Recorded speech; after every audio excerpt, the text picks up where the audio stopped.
केंद्र सरकार की ओर से 8वें वेतन आयोग के गठन की तैयारी के बीच महंगाई भत्ते और महंगाई राहत के मोर्चे पर करीब 50 लाख केंद्रीय कर्मचारी और 65 लाख पेंशनर्स के लिए बहुत ही अच्छी खबर है।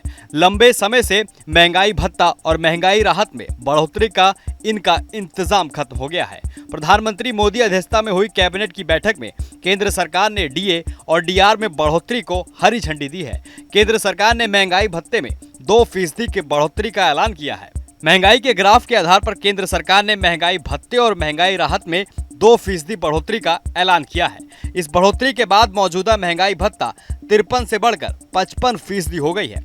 इसमें केंद्र सरकार के 1 करोड़ 15 लाख से ज्यादा कर्मचारी और पेंशन वाले सीधा फायदा लेंगे।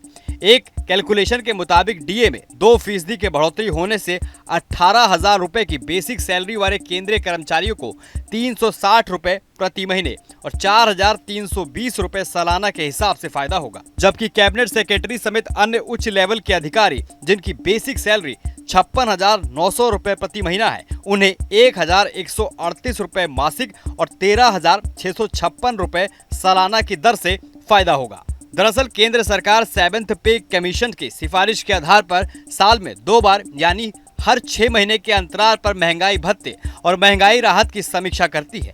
ये समीक्षा श्रम मंत्रालय की ओर से जारी AICPI आंकड़ों के आधार पर केंद्र सरकार करती है।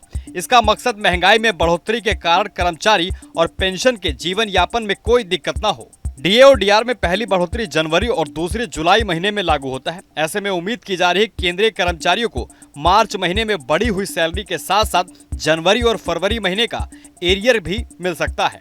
हालांकि इसको लेकर सरकार की ओर से अभी कोई औपचारिक सूचना नहीं दी गई है। पिछले साल मार्च 2024 में सरकार ने डीए में 4% की बढ़ोतरी की थी, जिससे ये बढ़कर 50% पहुंच गया था। उसके बाद अक्टूबर 2024 में यानी पिछले साल सरकार ने डीए में 3% का इजाफा किया था, जिससे ये 50% से बढ़कर 53% हो गया। ऐसे में 2024 के दूसरी छमाही महंगाई भत्ते और राहत में 2% की बढ़ोतरी के बाद ये मौजूदा 53% से बढ़कर 55% हो गया।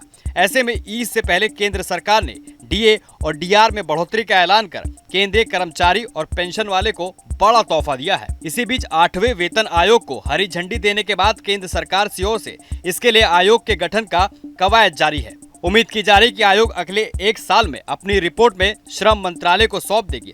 8वें वेतन आयोग की सिफारिश के आधार पर केंद्र सरकार इसे 1 जनवरी 2026 से लागू कर सकती है। पिछले आयोगों की तरह इस वेतन आयोग की सिफारिश के तहत वेतन में संशोधन के आसार हैं। 8वें वेतन आयोग के सिफारिशों के आधार पर कर्मचारी पेंशन भोगियों के लिए महंगाई भत्ते और महंगाई राहत में संयोजित किया जाएगा। इससे केंद्रीय कर्मचारी की सैलरी और पेंशन लेने वालों को बड़ा फायदा हो सकता है। न्यूज नेशन अब व्हाट्सएप पर खबरों के ताजा अपडेट के लिए न्यूज नेशन के इस QR कोड को स्कैन करें।